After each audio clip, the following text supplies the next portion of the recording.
पढ़ेंगे मरकज़ 5 बाब उसकी 25 से आयत से लेकर 34 से आयत।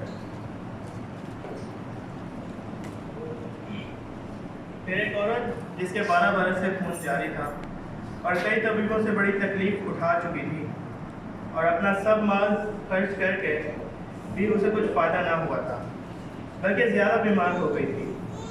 यीशु का हाल सुनकर भीड़ में उसके पीछे से आई और उसकी पोशाक को छुआ, क्योंकि वो कहती थी कि अगर मैं सिर्फ उसकी पोशाक ही छू लूँगी तो अच्छी हो जाऊँगी। और फिर उसका खून बहना बंद हो गया और उसने अपने बदन में मालूम किया कि मैंने इस बीमारी से शिफा पाई। यीशु ने फिर अपने में मालूम करके कि मुझ में से कुव्वत निकली, उस भीड़ में पीछे मुड़कर कहा, किसने मेरी पोशाक छुई? उसके शागिर्दों ने उससे कहा, तू देखता है कि भीड़ तुझ पर गिरी पड़ती है, फिर तू कहता है मुझे किसने छुआ? उसने चारों तरफ निगाह की ताकि जिसने ये काम किया था उसे देखे। वो औरत जो कुछ उससे हुआ था महसूस करके डरती और कांपती हुई आई और उसके आगे गिर पड़ी और सारा हाल सच सच उससे कह दिया। उसने उससे कहा, बेटी तेरे ईमान से तुझे शिफा मिली, सलामत जा और अपनी इस बीमारी से बची रहे। खुदा के पाक में हमने पढ़े सुने जाने पर खुदा की बरकत। आपको आज के कलाम के लिए तैयार करें। ईमान सुनने से पैदा होता है, सुनना खुदा के कलाम से। याकूब अपने खत में लिखता है कि मैं सुनने वाले ना बल्कि अमल करने वाला, और जो सुनता और अमल नहीं करता उसे याकूब बेवकूफ कहता है। यीशु मसीह ने कहा कि बीज बोने वाला बीज होता है। अब उस बीज को कुछ जमीन पे गिरता है अच्छी, कुछ राह के किनारे, कुछ पथरीली जमीन, किसी को कांटे दबा लेते हैं, और कुछ अच्छी जमीन। जो अच्छी जमीन में उगता है वही उगता बहुत सा फल। शागिर्दों ने दुआ की, खुदा हमारे ज़हन को खोल ताकि हम कलाम को जान सकें, और जब हम खुदा से मांगते हैं तो वो हमें मिलता है। आइए आज के कलाम के लिए दुआ करें कि खुदा तू मुझसे आज के कलाम में से होकर बात कर। जो मेरी ज़िंदगी में कमज़ोरी है वो मुझ पर जाहिर करे। हमारे आसमानी बुजुर्ग बाप, हम शुक्रगुजार हैं कि खुदावंद यीशु मसीह ने मौत, कब्र और शैतान पर फतह पाई। इंसान इब्लीस के सीढ़ी में चला गया, तरह तरह की बीमारियों गुनाहों में जकड़ा हुआ, कोई बचाने वाला नहीं। शुक्रिया अदा करते हैं कि जब वक्त पूरा हुआ तो यीशु मसीह ने मौत, कब्र, शैतान पर फतह पाई, इब्लीस को शर्मिंदा किया, सलीब पर बरमला तमाशा बनाया, अपने लोगों को जीने का हक दिया। आज मसीह की दी हुई आज़ादी के बायस हम आपको बाप कह सकते हैं। खुदा दिल से आपका शुक्र। आज की कलाम के लिए दुआ करते हैं जो हमारे कदमों के लिए चिराग और हमारी राह के लिए रोशनी का काम है, जो ठोकर लगने से बचाता है, अंधेरे में रोशनी देता है। शान को आपके शुक्र कहते हैं, उसकी ज़बान ऊँट अल्फाजों ख्यालात का जुम्मा ले, पाक रूह को आज़ादी दीजिएगा कि रूह कुछ इसका उस्ताद बने, सिखाए, सीखने, समझने और अमल करने। यीशु मसीह के नाम से आज के कलाम को हम शान के वसीले सुने, तो दरखास्त आए और खुदा का कलाम पेश।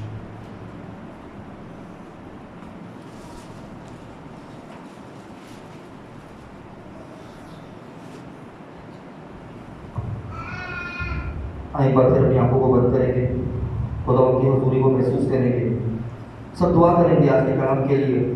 खुदा बाप जो आज कलाम का बीज हमारे दरमियान बोले को है, हम सब की दिलों की ज़मीन को खुदा नरम करे ताकि आज का कलाम का बीज हमारी ज़िंदगियों में 100 गुना वाला बन सके।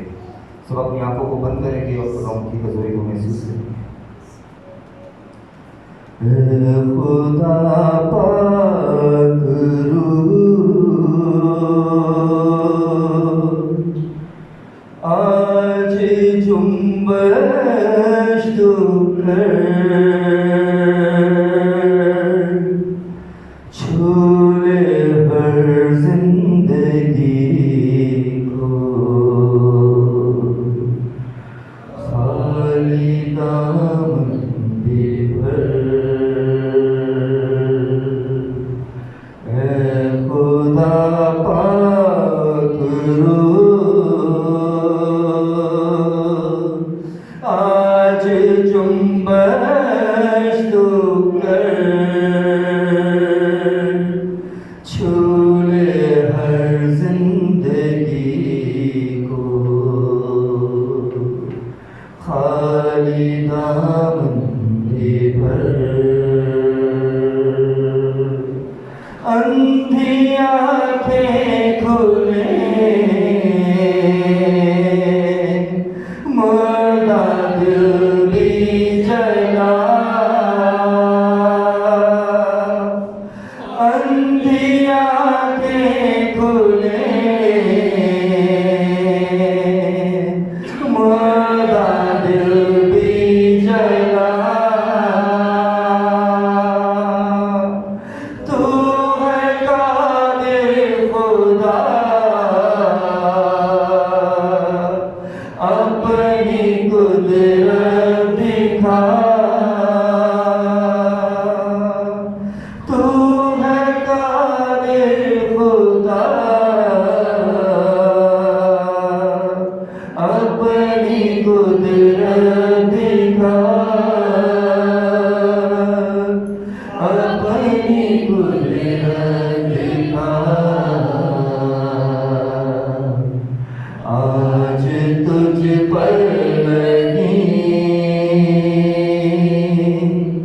हर बशर की नजर,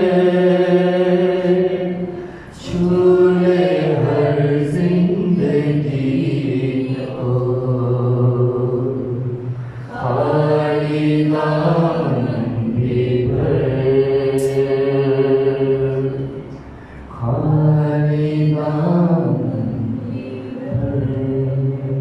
बेशक खुदा बाप आज जो कलाम का बीज आप बोने को है खुदा बाप, अपने खादिम के होठों के अला तो जुबान का सिमर लीजिएगा खुदा बाप, ताकि खुदा बाप मैं ना बोलूं बल्कि आपका पाक रूह में से होकर कलाम करे, ताकि जितनी जिंदगियां जाने खुदा बाप मौजूद हैं आज के कलाम के वसीले से अंधी आंखें खुले और मुर्दा दिल जलाए जाए खुदा बाप। आज का कलाम का बीज एक जिंदगी में खुदा 100 गुना फैलाना, आज के कलाम की शज़ी से हिफाजत कीजिएगा, पूरे माहौल और पूरे खुदा बाप आप ही करना, क्योंकि मानते हैं आपके प्यारे बेटे अपने खुदा यीशु मसीह के नाम,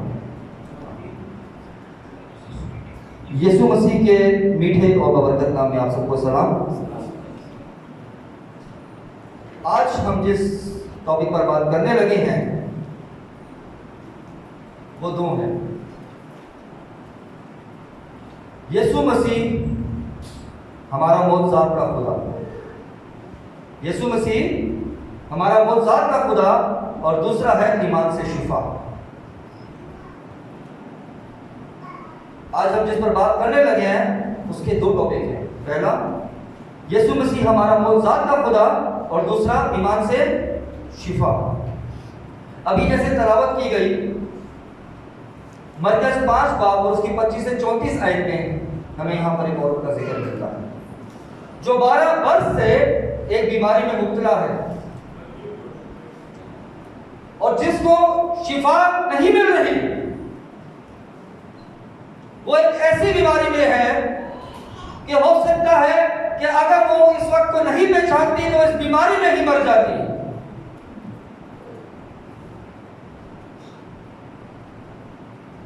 अगर हम इस 5 बाब की शुरुआत से पढ़े पहली आयत से तो आपको जिक्र मिलेगा यीशु मसीह का कि यीशु मसीह मौजूद करने को निकलते हैं।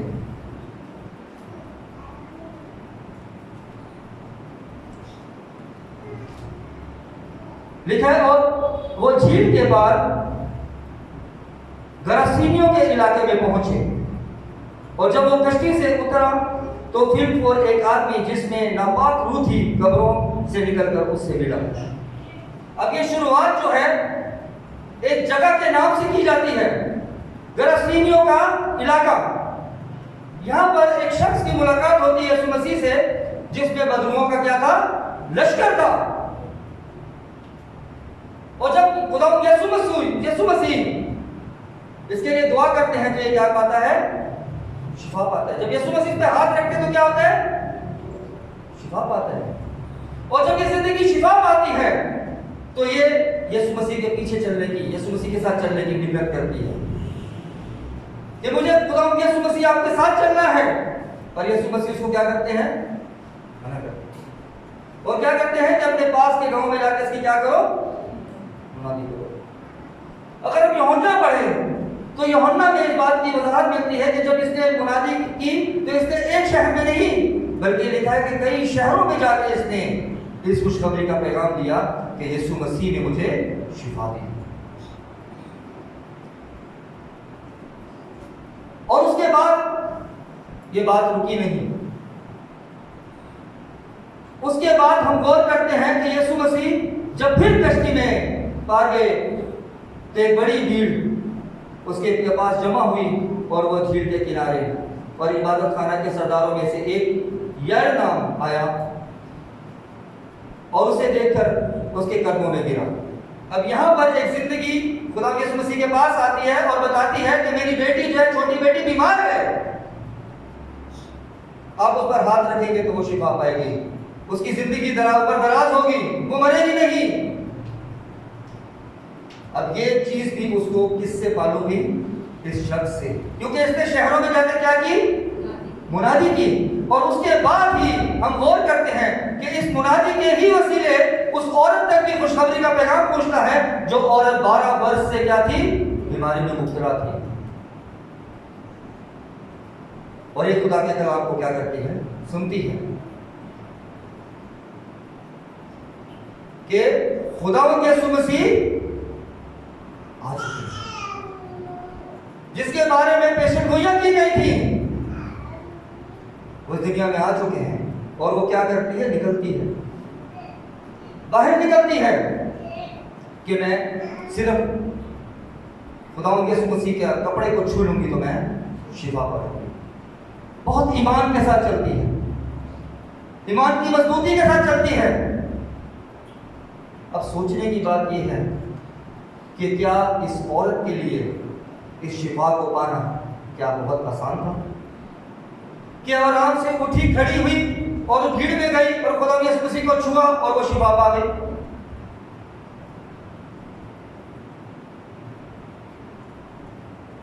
मरकज 5 बाब और उसकी 25 से 34 आयत जिसकी तिलावत की गई, अगर आप गौर करें तो पहली चीज इसके अंदर एक मिलती है और इस जिंदगी के लिए जो लफ्ज इस्तेमाल होता है वो होता है आए औरत, एक औरत। दूसरी बात ये 12 वर्ष से खून जारी था इसके। तीसरी बात ये कई तबीबों के पास गई और चौथी बात तबीबों से उसने दुख उठाया, शिफा नहीं पाई बल्कि और दर्द में मुब्तला हो गई। वो तरह तरह के एक्सपेरिमेंट करते रहे उस औरत के ऊपर, लेकिन वो औरत शिफा नहीं पा सकी बल्कि और वो तकलीफ में पड़ती चली गई। अजीजों, ये गरीब औरत नहीं थी, ये बहुत मालदार और अमीर औरत थी और जिसका जिक्र हमें कलाम में मिलता है अपना माल खर्च करके भी उसे कुछ फायदा हासिल ना हुआ। मतलब ये है कि कोई ये गरीब औरत नहीं थी, इसका बहुत कुछ था, सब कुछ इसने लुटा दिया, कुछ फायदा नहीं हुआ। फायदा हुआ तो क्या हुआ? छठी चीज, और बीमार पड़ गई। ये कोई आम औरत नहीं थी। पहली चीज, इसकी कहानी की शुरुआत औरत से होती है। दूसरा, 12 वर्ष से इसके खून जारी है। तीसरा, तबीबों के पास जा रही है। चौथा, तबीबों के पास जाने के बाद भी और दुख में मुब्तला हो रही है और फिर उसके बाद अपना सब माल खर्च कर चुकी है, फिर भी और तकलीफ में जाती जा रही है।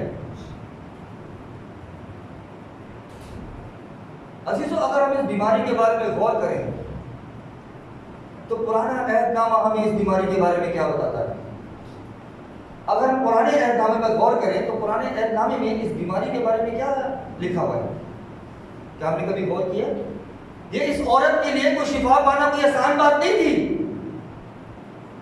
कि वो उठी और उसका 12 वर्ष का जो उसका खून जारी था वो निकली और उसने यीशु मसीह को छू लिया? नहीं, ये उसके लिए बहुत ही मुश्किल कदम था जो उसने उठाया। आए गौर करें क्या कहता है कलाम मुकद्दस। इबार 15 बाब और उसकी 19 से 30 है।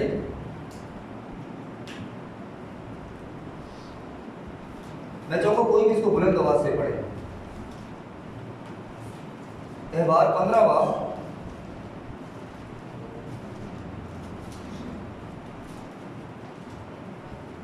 उसकी 19 से 30 आयत।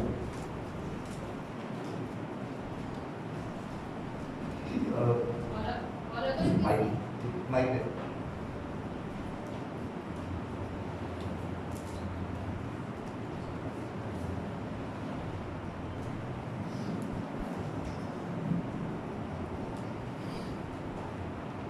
एहबार 15 बाब और उसकी 19 से 30 है। जब हम सीखने लगे हैं कि इस बीमारी के लिए जिस औरत को जरियान होकर भैंस का खून आता था उसके लिए पुराने अहदनामे में क्या हुक्म था?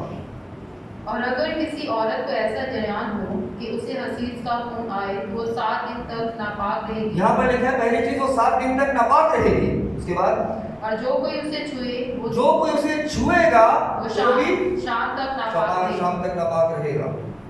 आगे और जिस चीज पर वो अपनी नापाकी की हालत में सोए वो चीज नापाक होगी। और जिस मतलब जैसे सोफे पे सो गई, कहीं पे भी चारपाई पे सो गई, जमीन पे सो गई, वो सब जगह क्या होंगी? नापाक होंगी। आगे और जिस चीज पर बैठे वो भी नापाक हो जाएगी। जिस चीज पर वो बैठेगी वो भी नापाक हो जाएगी। और जो कोई उसके बिस्तर को छुए वो अपने कपड़े धोए और जो कोई उसके बिस्तर को भी छू लेगा तो वो भी नापाक हो जाएगा। आगे और पानी से गुस्ल करे और शाम तक नापाक रहे। और जो कोई उस चीज को जिस पर वो बैठी हो छुए और अपने कपड़े धोए और पानी से नहाए और शाम तक नापाक रहे। देखिए जो उसको छुएगा वो भी क्या रहेगा? उन चीजों को नापाक रहेगा, उसको भी नहाना पड़ेगा। आगे और अगर उसका खून उसके बिस्तर पर या जिस चीज पर वो बैठी हो उस पर लगा हुआ हो और उस वक्त कोई उस चीज को छुए तो वो शाम तक नापाक रहे। यहाँ पर भी नापाकी का जिक्र है कि उस जगह को कोई छुएगा तो नापाक रहेगा। आगे और अगर मर्द उसके साथ सोहबत करे और उसकी हसीस का खून से लग जाए तो वो 7 दिन तक नापाक रहेगा। और हर एक बिस्तर जिस पर वो मर्द सोएगा नापाक होगा। देखिए मर्द भी नापाकी में आएगा। आगे और अगर किसी औरत को आयाम हसीस को छोड़कर यूं बहुत दिनों तक खून आए, ये थी बीमारी उसको कि उन दिनों को छोड़कर भी खून नहीं रुक रहा उस औरत का। आगे बढ़े।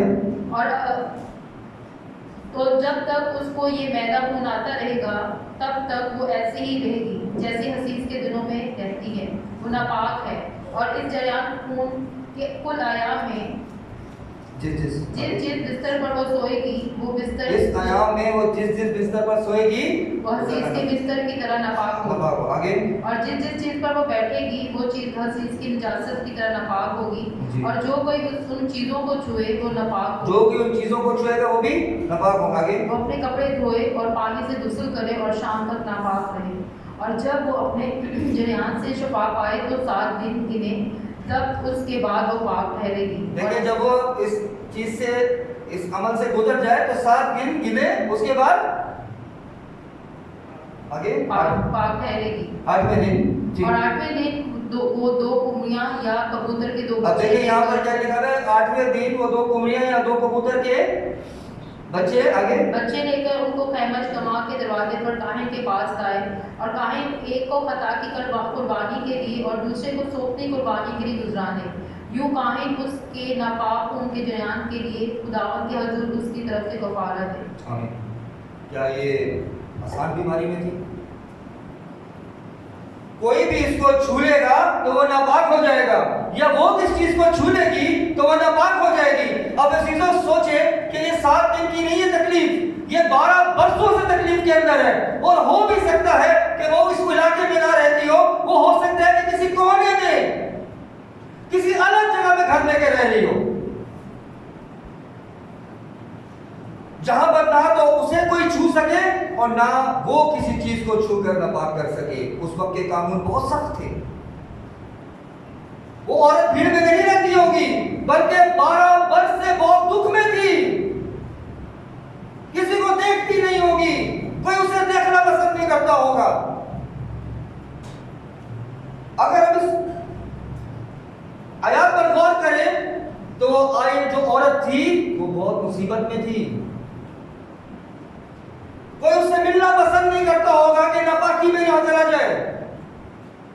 हो सकता है लोग उसको तंज करते होंगे कि तू हमारे दरमियान में मत आके बैठ। उसको अपनी महफिलों में घुसने नहीं देते होंगे, वो खैमा इज्तिमा में नहीं जा सकती होगी।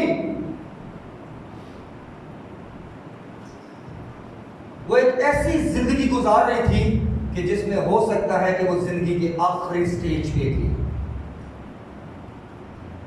12 साल से उस औरत के खून बह रहे। सोचे कि उसकी जिंदगी में, उसके जिस्म में कितनी चीजों की कमी हो चुकी होगी, कमजोर नाढाल हो चुकी होगी, चलने की हिम्मत भी नहीं होगी। लेकिन फिर भी जब वो खुशखबरी के पैगाम को सुनती है तो वो निकल पड़ती है।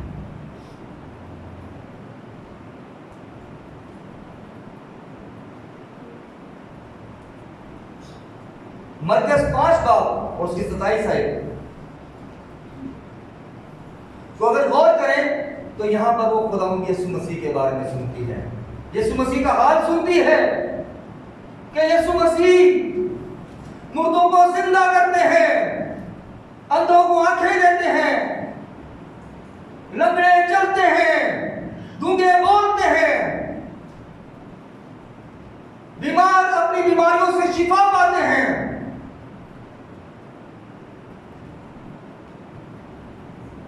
उसके बाद ये क्या कहती है जब ये सुनती है?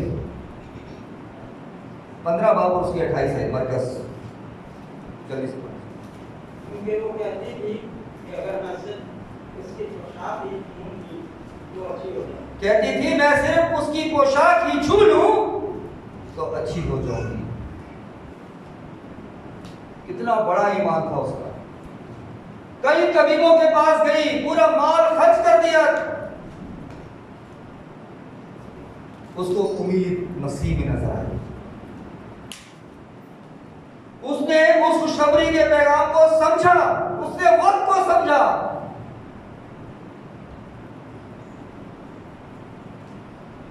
और वो भीड़ में घुस गई ये सोच रखकर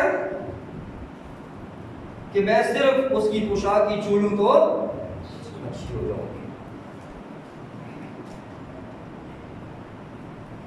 क्या इस औरत के दिल में खौफ नहीं था? सरदार काहिनों का खौफ, जो उस वक्त सबसे पहले तोहमत लगाने के लिए खड़े रहते थे, इल्जाम लगाने के लिए खड़े रहते थे। क्या लोगों का खौफ नहीं था इस औरत में? क्या भीड़ का खौफ नहीं था? क्या हुक्मों का खौफ नहीं था इस औरत में? कानूनों का खौफ नहीं था उसके औरत के दिल में, जहन में? क्या ये औरत खुदावंद यीशु मसीह के पास भीड़ में आसानी से पहुंच गई? ये टकराती पहुंची होगी। हो सकता है इसका अपना मुंह भी छुपाया कि इसकी शिफा रह ना जाए। पता नहीं गिरती गिराती टकरे खाती हुई किस तरीके से खुदावंद यीशु मसीह के पास पहुंची और उसने जाकर खुदावंद यीशु मसीह को छुआ। और इस बात की वजाहत आप देखें लूका 8 बाब उसकी 45 आयत में। अब आप देखें तो यीशु मसीह जब पूछते हैं कि किसने मुझे छुआ, तो पतरस और उसके साथियों ने कहा, आए साहब, लोग तुझे दुबाते और तुझ पर गिरे पड़ते हैं। दुबाते का मतलब समझते हैं आप कि जैसे कोई खड़ा हुआ है उसको पार साइड से लोग दुबा रहे हो और कोई उसके करीब ना जा सकता हो। और हो सकता है शागिर्दों ने पास घेराबंदी की हो कि यीशु मसीह को कोई पूरा घेरा ना डाल ले ऊपर, लेकिन फिर भी भीड़ ऊपर क्या करती है? गिरती है। हम छूले यीशु को, हम छूले। बहुत से लोगों ने छुआ होगा उस दिन। और यही चीज पतरस और उसके साथ के लोग कहते हैं कि लोग तो आप पर गिरे पड़ते हैं, लेकिन लोगों के गिरने में और इस औरत के गिरने में बहुत फर्क है।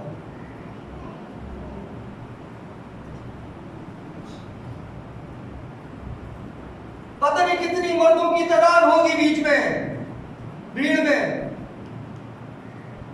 इस औरत ने शर्म नहीं की, इसने वक्त को गनीमत जाना और ये चल पड़ी। लोग यीशु मसीह के ऊपर गिर रहे हैं, किसी तरीके से हम हाथ लगा ले यीशु मसीह को। किसी को शिफा नहीं हुई, शिफा इस औरत को हुई।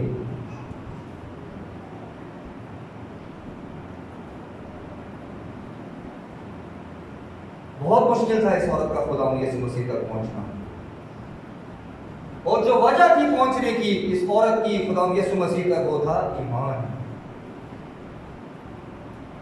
जो ईमान की मजबूती थी, ये उसे एक बंद कमरे से खुले मैदान में ले आई। जो औरत कभी किसी के दरमियान बैठ नहीं सकती थी, वो छूती उसने उस जिंदगी को छू दिया जिसमें कभी गुनाह ना था। उस शख्सियत को छू दिया।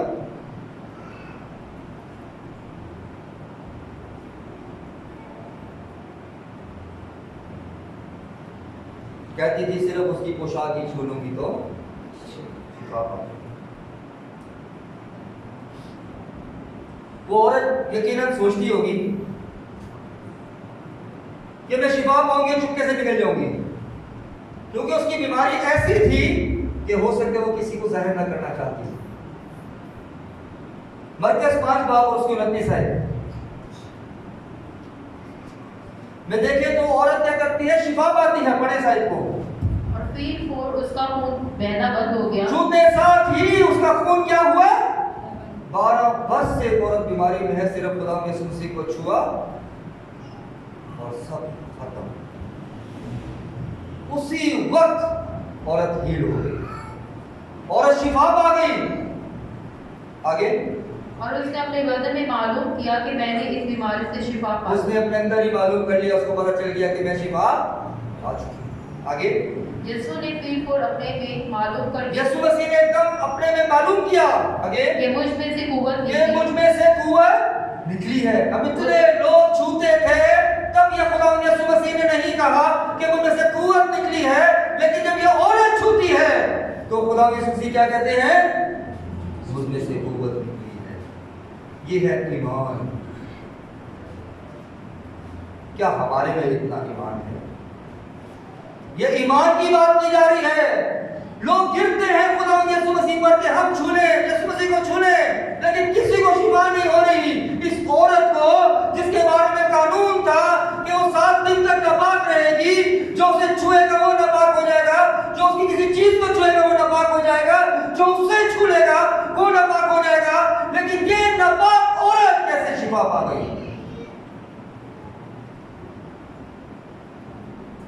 वजह था ईमान। आज बहुत सी जिंदगियां खुदा के घर में आती हैं, शिफा को हासिल करना चाहती हैं, निजात को देखना चाहती हैं, लेकिन नहीं। उस वक्त भी ऐसे ही था।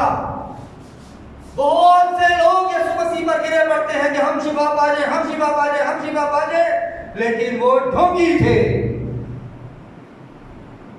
वो लालच से खुदा के पास आए थे, लेकिन ये औरत ईमान से आई। पौलुस और उसके साथी क्या कहते हैं? भाई साहब, लोग तुझे दुबाते हैं, उसको देखने की चाहत रखते हैं, लेकिन ईमान खोखला है।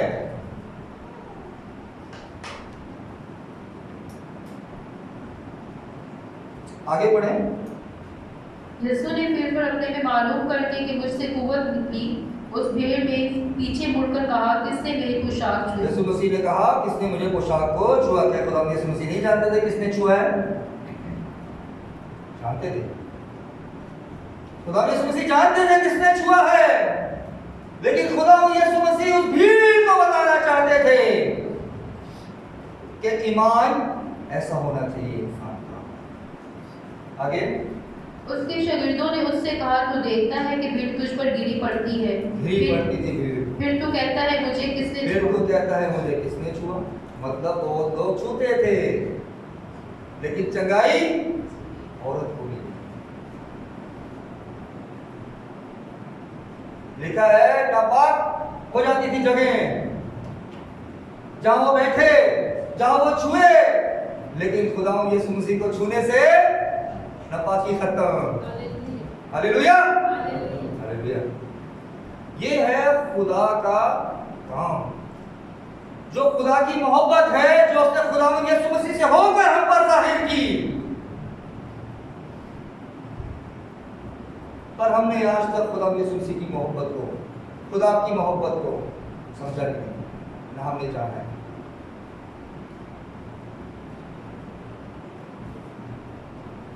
अगर उस औरत में ईमान ना होता तो वो कभी भीड़ को क्रॉस नहीं कर पाती। वो शरीयत और कानून के दबाव में आके वो छुपी रहती। हो सकता है उसके दिल में खौफ होता कि मुझे सब लोग संसार करेंगे, मारेंगे, धक्के देंगे, निकाल देंगे, तू किसको छूती है, तू यीशु को नापाक कर देगी, चली जा यहाँ से। नहीं, ये बहुत बड़ा खुदा का काम है। आगे हम देखेंगे और भी बहुत बड़ा काम किया खुदा ने।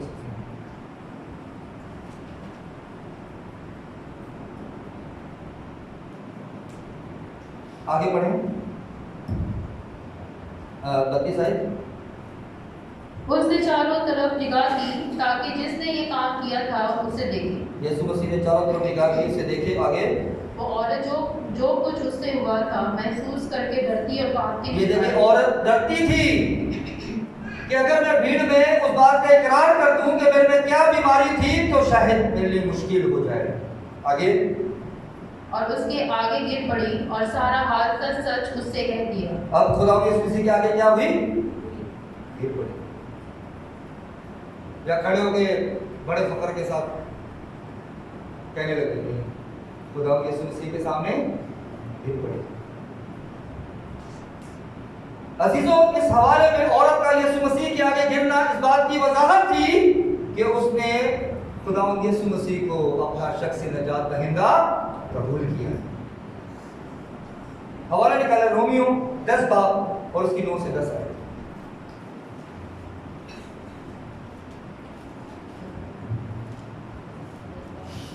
10 बाब की 9 और 10 आयत रोमियो। कि अगर तो अपनी जुबान से यीशु के खुदावंद होने का इकरार करे और अपने दिल से ईमान लाए कि खुदा ने उसे मुर्दों में से जलाया। उसने इकरार किया अपनी जुबान से कि खुदा यीशु मसीह, मैंने आपको छुआ और मैंने चंगाई पाई, शिफा पाई। आगे, तो निजात पाएगा, क्योंकि रातबाजों के लिए ईमान लाना दिल से होता है और निजात के लिए इकरार मुंह से किया जाता है। निजात के लिए इकरार मुंह से किया जाता है। इसने भरी भीड़ में पूरा जो उसके साथ हुआ 12 वर्षों से, उसने सब खुदा यीशु मसीह के सामने आ बयान किया। उसने यीशु मसीह को अपना शख्सी नजात दहिंदा कबूल किया। रोमियो 10 बाब की 11 में देखिए क्या लिखा है। चुनांचे को किताब मुकद्दस ये कहती है कि जो कोई उस पर ईमान लाएगा वो शर्मिंदा ना होगा। कलाम मुकद्दस क्या बात कहती है कि जो कोई उस पर ईमान लाएगा हरगिज शर्मिंदा ना होगा। क्या औरत ने जब अपना हाल खुदा यीशु मसीह को बयान किया कि वो किस कंडीशन में थी और किस कंडीशन में वो भीड़ में से होती हुई खुदा यीशु मसीह के पास आई, उसने खुदा यीशु मसीह को छुआ और शिफा पाई, तो क्या हुआ? वो क्या शर्मिंदा हुई? नहीं। अब उसकी ब्लेसिंग्स पर नजर करें। मरकज 5 बाब उसकी 34 आयत में देखें क्या लिखा है।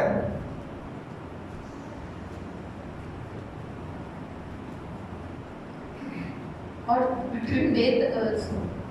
मरकज 5 और उसकी 34 आयत। उसने मुझसे कहा, बेटी तेरे ईमान से। यीशु ने उससे कहा, आए बेटी। इस बीमारी की शुरुआत औरत से होती है। लिखने वाला इसको औरत लिखता है, लेकिन जब ये शिफा पाती है तो खुदा यीशु मसीह क्या कहते हैं? बेटी। ये खुदा का काम है। कितनी खूबसूरत बात है। औरत बनकर आई और बेटी बनकर, ये क्या कम बरकत है।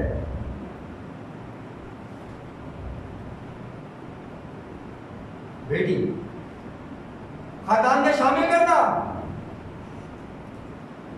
खुदावंद यीशु मसीह ने उसको कहा बेटी। कितनी ख़वातीन हैं जो दावा करते हैं हम मसीह की बेटियां। ये चीज होती है ईमान, कि आप अपनी जिंदगी को कैसा गुजारते हैं, आपकी जिंदगी खुदा में कैसी है, कि जितनी भी बुजुर्ग हो जाए, लेकिन अगर आपकी जिंदगी रूहानी है, दुआ में है, खुदा में है, तो आप मसीह की बेटियां हैं। खुदा आपसे इतना प्यार करता है। जकरिया 13 बाब उसकी पहली आयत पर अगर गौर करें तो ये हजारों साल पहले पेशन गोइयां की गई थी, जिसको खुदा यीशु मसीह ने पूरा किया। पढ़े जकरिया 13 बाब उसकी पहली आयत।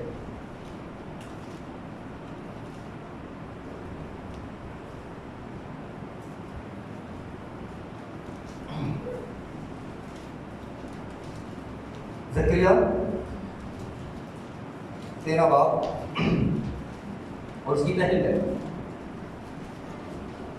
उस रोज गुनाह और नापाकी धोने को दाऊद के घराने उस वक्त नापाकी और गुनाह और नापाकी धोने को और नापाकी आगे धोने को दाऊद के घराने और यरूशलेम के बाशिंदों के लिए एक सोता फूट निकलेगा। फूट निकलेगा। खुदावंद यीशु मसीह आ मौजूद हुआ और नापाकी को क्या किया? खत्म कर दिया। अब देखें नापाकी खत्म कैसी हुई। एहबार 15 बाब उसकी 29 और 30 आयत देखें। एहबार 15 बाब और उसकी 29 और 30 आयत। और 8वें दिन वो 2 कुकड़ियां या कबूतर के 2 बच्चे लेकर आज औरतों को करना पड़ता है ये सब कुछ। ये नापाकी को खुदावंद यीशु मसीह ने खाली धोखे सामने। हालेलुया। ये सिर्फ और सिर्फ खुदावंद यीशु मसीह कर सकते थे नापाकी को दूर। आज क्या औरतें 2 कुमरी और 2 कबूतर लेके आती हैं घर इस्तेमाल खुदा के घर में? ये खुदावंद यीशु मसीह ने इस नापाकी को दूर किया। मौत कब्र शैतान को फतह पाई और हमारे लिए क्या किया? आजाद कर दिया।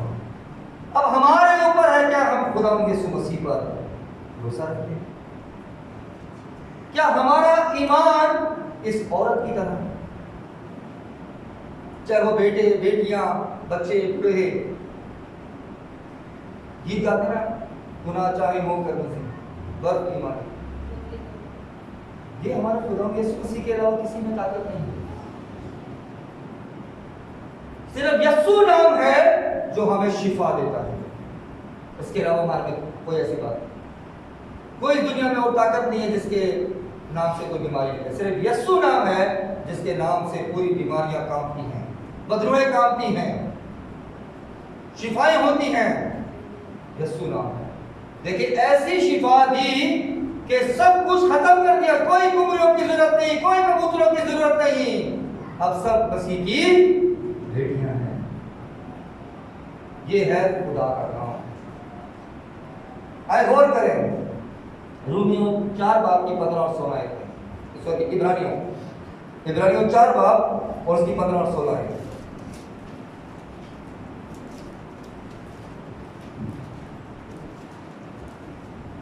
पर जब हमारा ऐसा बड़ा सरदार कायम है, क्योंकि हमारा ऐसा बड़ा सरदार कायम है जो आसमानों से गुजर गया, जो आसमानों से गुजर गया, यानी खुदा का बेटा यीशु, यानी खुदा का बेटा। आगे तो आओ हम अपने इकरार पर कायम रहें। तो हम अपने इकरार पर कायम रहें। इस औरत ने इकरार किया कि यीशु मैंने आपको छुआ तो शिफा पाई। आगे क्योंकि हमारा ऐसा सरदार कायम नहीं, क्योंकि हमारा ऐसा सरदार कायम नहीं जो हमारी कमजोरियों में हमारा हमदर्द ना हो सके, ना हो सके, बल्कि वो सब बातों में हमारी तरह आजमाया गया, बल्कि वो सब बातों में हमारी तरह आजमाया गया, तो भी बेगुनाह रहा। वो भी बेगुनाह रहा। गुनहगार औरत ने छुआ। जो उसे छूते थे वो क्या करते थे? कहते थे जो औरत किसी को छुएगी तो वो भी गुनाह में चले, वो आदमी भी जिंदगी भी गुनाह में। लेकिन यीशु मसीह के साथ ऐसा नहीं हुआ, क्योंकि वो यीशु मसीह आए ही इस दुनिया में इसलिए थे, जाहिर इसलिए हुए थे कि नापाकी को इस दुनिया से खत्म कर दे। जो नापाक चीज खुदा यीशु मसीह को छूती थी वो पाक हो जाती। बशर्त ये थी ईमान।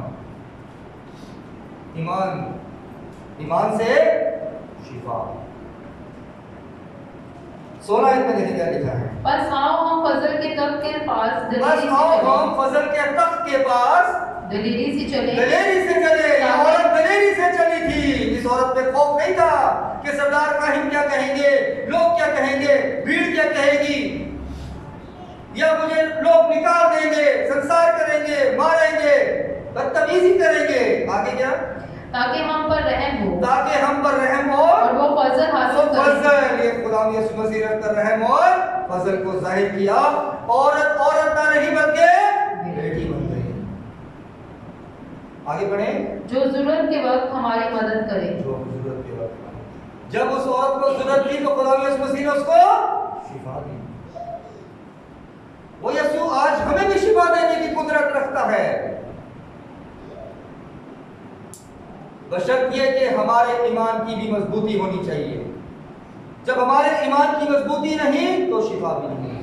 आज बहुत से लोग चर्च में आते हैं, लेकिन जब खुदा की आवाज को सुनते हैं, इस खुशखबरी के पैगाम को सुनते हैं, तो वो सिर्फ वक्ती तौर पर उसको अपने ज़हन में रखते हैं और उसके बाद 1-2 घंटे के बाद सब चीज़ों को भूल जाते हैं। वो अपनी दोबारा दुनियावी जिंदगी में चले जाते हैं और इसी वसीले से शिफा काम है।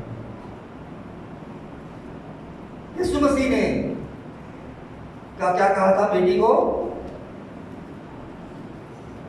15 की 34 में पढ़े दोबारा, सॉरी 5 की 34, मरकस 5 की 34।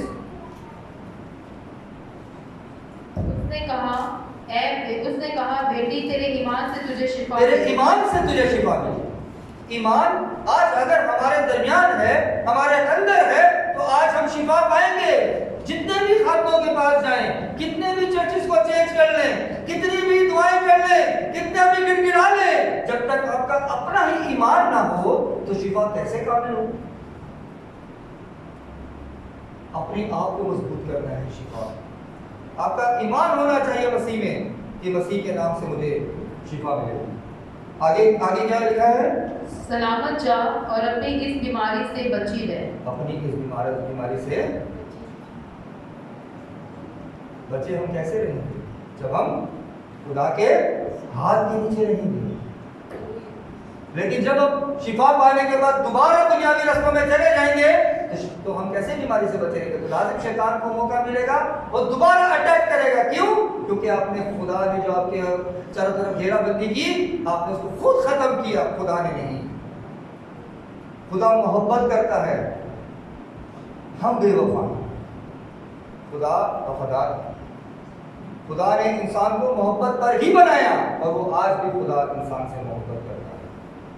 हमको ईमान की मजबूती को काम करने देना चाहिए और जब हम शिफा को पाएं तो हमें खुदावंद में मजबूत रहना चाहिए। आज बहुत से बच्चे जो हैं कलीसिया में शिफा को हासिल करते हैं, बैप्टिज्म्स लेते हैं, अपनी जिंदगियों को तब्दील करते हैं, लेकिन उसके बाद क्या होता है? 1 महीना, 2 महीने, 3 महीने बच्चों में पाकीज़गी रहती है, फिर दोबारा दुनियावी। अपने आप को चेंज करें।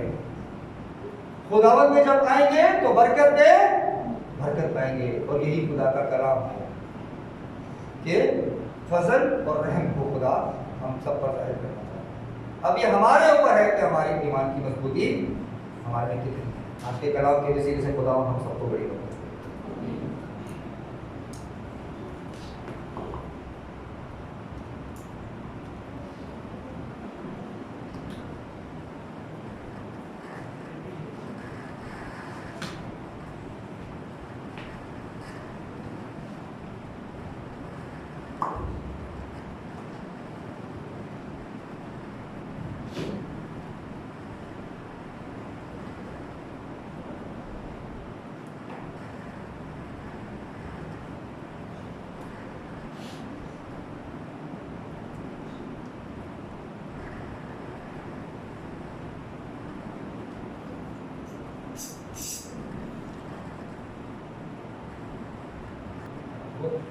को देखते हुए हम 2 शुक्रगुजारी करेंगे, एक जनों में से, उसके बाद हम खुदा की बेइज्जती